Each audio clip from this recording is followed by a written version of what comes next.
Okay, नमस्ते आज हामीसँग मेटरको युके काउन्सिलर म्याम हुनुहुन्छ नमस्ते सो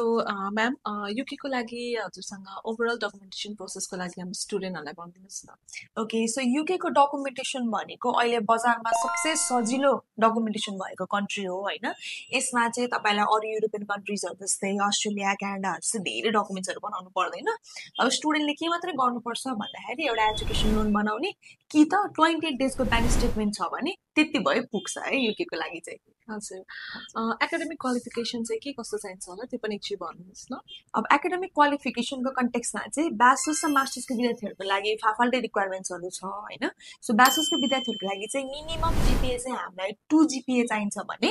तपाईँलाई मास्टर्स डिग्रीको विद्यार्थीहरूको लागि चाहिँ हामीलाई अनिवार्य रूपमा ब्याचलर्स डिग्रीमा 40% मात्रै भए पनि एक्सेप्टेबल छ है एडिसनल्ली अब यो आइएल्स वेभरको कुराहरू पनि छ होइन जसमा के हुन्छ भन्दाखेरि स्टुडेन्टले इफ 12को इङ्ग्लिसमा बी अथवा बी प्लस ल्याउनु भएको छ according to the university requirement हो भने चाहिँ आइएल्स वेभर पाउनुहुन्छ होइन र मास्टर्समा जाने विद्यार्थीहरूको चाहिँ कस्तो छ भन्दाखेरि ब्याचलर्स उहाँले कुन युनिभर्सिटीबाट गर्नुभएको छ होइन फर इक्जाम्पल हामीसँग टियु केयु पियुहरू छ होइन त्यो युनिभर्सिटीबाट पास आउट हुनुहुन्छ भने सर्टन क्राइटेरिया मेट गरिसकेपछि चाहिँ तपाईँको एमओ एक्जिबिसन पनि एक्सेप्टेबल छ ओके ग्यापहरू चाहिँ के कस्तो एक्सेप्टेड हुन्छ ग्यापको कन्टेक्स्टमा चाहिँ युनिभर्सिटी अनुसार फाल्टै नै रिक्वायरमेन्ट्सहरू छ होइन अब युजीको विद्यार्थीहरूको लागि चाहिँ हामीसँग 2018बाट लिने युनिभर्सिटिजहरू पनि अभाइलेबल छ अब त्यसै गरी तपाईँको मास्टर्स डिग्रीको विद्यार्थीहरूको लागि चाहिँ तपाईँलाई 10 इयर्ससम्मको ग्याप मजाले लिन्छ तर तपाईँले वर्क एक्सपिरियन्सहरू चाहिँ देखाउनु चाहिँ पर्यो हजुर अनि आइएल्स पिटी र डुलिङ्गोको के कस्तो एक्सेप्टेन्सहरू छ okay so as I said earlier होइन आइएलटिएस वेभर पनि छ होइन तर इनकेस स्टुडेन्टहरूको बी अथवा बी प्लस छैन भने चाहिँ त्यो बेलामा आइएलटिएस अनिवार्य रूपमा चाहिन्छ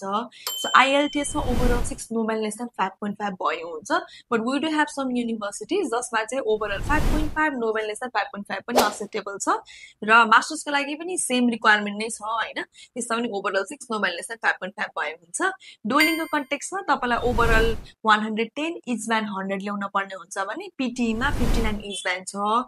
तर इफ स्टुडेन्टलाई यो सबै गर्न मन छैन भने म्याम उसको सी प्लस मात्रै छ भने पनि वी डु हेभ युनिभर्सिटिज है त ओके भेरी नाइस अनि स्कलरसिपहरू कतिसम्म पाउन सक्नुहुन्छ स्टुडेन्टहरूले ओके सो स्कलरसिपको कुरा गर्नु पर्दाखेरि चाहिँ तपाईँले इन्टरनेसनल ब्रसरी डिस्काउन्ट भनेर 1500 देखि सुरु भएर you guys can get up to 5000 pound scholarship तर इफ हजुरहरूले मेरिट बेस्ड स्कलरसिपको लागि एप्लिकेसन गर्न खोजिराख्नु भएको छ भने चाहिँ we do have some universities जसले चाहिँ आइएलटिएसको स्कोर हेरेर पनि स्टुडेन्टलाई अप टु 7500 पाउन्डसम्मको पनि स्कलरसिप दिन्छ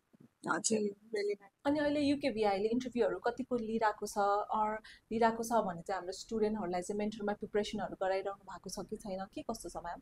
द्याट्स रियली इन्ट्रेस्टिङ क्वेसन अहिले चाहिँ तपाईँलाई अघिल्लो इन्टेक भन्दा एकदमै कम छ युकेबिआईको इन्टरभ्यू होइन तर पनि it's really better that student चाहिँ आफूलाई रेडी पार्न चाहिँ एकदमै बेटर हुन्छ because you never know interview आउन पनि सक्छ नआउन पनि सक्छ सो यही कुरालाई मध्यनजर राखेर चाहिँ मेन्टल इन्स्टिट्युटमा अहिले पनि इन्टरभ्यू प्रिपरेसन क्लासेसहरू चाहिँ भइरहेको छ होइन जसमा चाहिँ स्टुडेन्टलाई चाहिँ कन्फिडेन्स बिल्डदेखि लिएर कसरी चाहिँ फ्लुएन्टली बोल्ने होइन कसरी चाहिँ ट्रिकी क्वेसन्सहरूलाई एन्सर गर्ने कुराहरूमा सबै तपाईँलाई चाहिँ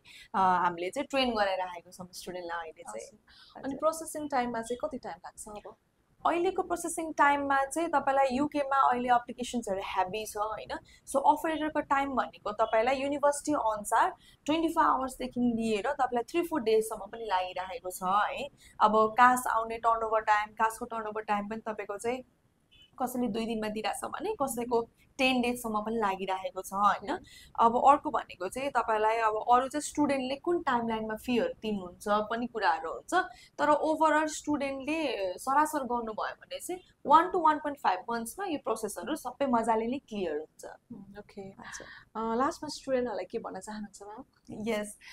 सो स्टुडेन्टहरूले चाहिँ युके एप्लिकेसन गर्नुभन्दा अगाडि आफैले पनि रिसर्च एकदमै मजाले गरेर एप्लिकेसन गर्नुहोस् होइन अहिले धेरै चेन्जेसहरू आइरहेको छ but then UK is a land of opportunities हजुरहरूले अपर्च्युनिटी मजाले पाउनुहुन्छ but then you have to gain some skills before going there है सो अब कुन युनिभर्सिटी गइरहेको छु होइन कुन कोर्स पढ्न गइरहेको छु यो बारेमा चाहिँ हजुरहरूले बिफोर ह्यान्ड नै रिसर्च गर्नुभयो भने चाहिँ एकदमै बेटर हुन्छ र choose your consultancy very wisely है हजुरको भिजा आउने नआउने होइन इन्टरभ्यूमा तपाईँले एक सर्टमै पास हुने नहुने युकेभिआईको इन्टरभ्यू परिहाल्यो भने पनि कसरी चाहिँ त्यसलाई फेस गर्ने भन्ने कुराहरू सबै तपाईँलाई कन्सल्टेन्सीहरूले नै गाइड गरिदिने हुन्छ सो त्यो भएको कारणले गरेर एकदमै चुज यर कन्सल्टेन्सी एकदमै वाइजली सो मेन्टर चाहिँ हाम्रो विगत 23 वर्षदेखि यही कुरामा चाहिँ हामीले चाहिँ काम गरि आइरहेको छौँ सो हजुरहरूले आजै भिजिट गरेर मेन्टरबाट एप्लिकेसन सुरु गर्नु होला